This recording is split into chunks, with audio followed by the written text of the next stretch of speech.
Born into slavery in Missouri, George Washington Carver was orphaned as an infant and raised by Moses and Susan Carver, the family who had owned his mother.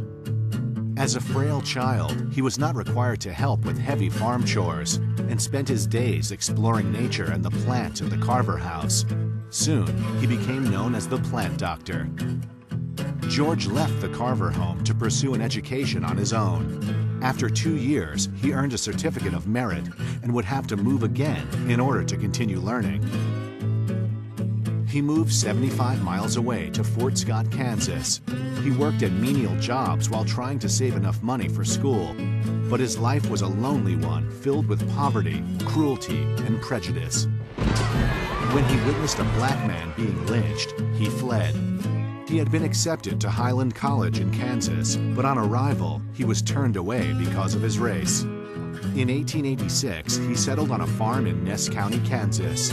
While there, he performed agricultural experiments that would later be valuable to him. George was able to save enough money for a semester at Simpson College in Iowa to study art.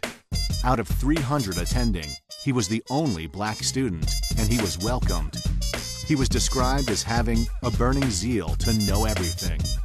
His art teacher was so impressed with his ability with plants and encouraged him to major in horticulture.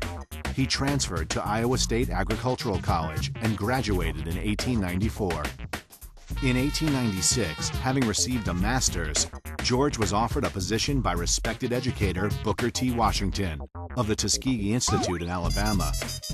At Tuskegee, George decided on his purpose in life. He was going to help a former slave population become self-sufficient through farming.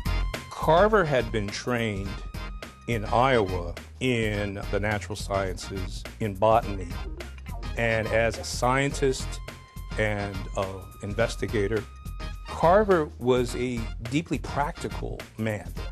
He wanted to turn science into products that would benefit the black rural poor. He developed the Jessup wagon, a movable laboratory on wheels to help educate farmers. He encouraged them to rotate their crops to conserve the nutrients in the soil and to give up soil-depleting cotton crops. He persuaded the farmers to plant peanuts instead. In his Tuskegee lab, he developed over 300 uses for the peanut and 100 uses for the sweet potato. Anything from beverages to medicines to paints.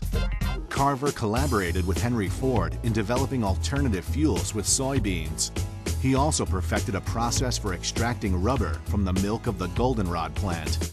Carver produced a series of scientific inventions that were primarily designed to enhance the economic and agricultural productivity of the Black Belt.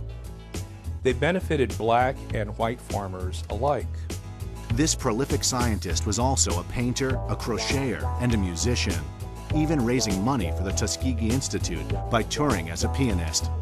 He had once turned down the opportunity to work with Thomas Edison because he believed he would do more good at Tuskegee.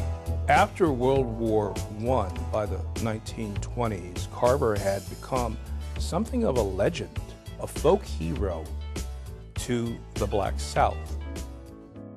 George Washington Carver died on January 5, 1943. He was buried at Tuskegee next to his friend Booker T. Washington. His tombstone reads, "He could have added fortune to fame, but caring for neither, he found happiness and honor in being helpful to the world." George Washington Carver's greatest accomplishment was in being a role model to a generation of young African American scientists who followed him.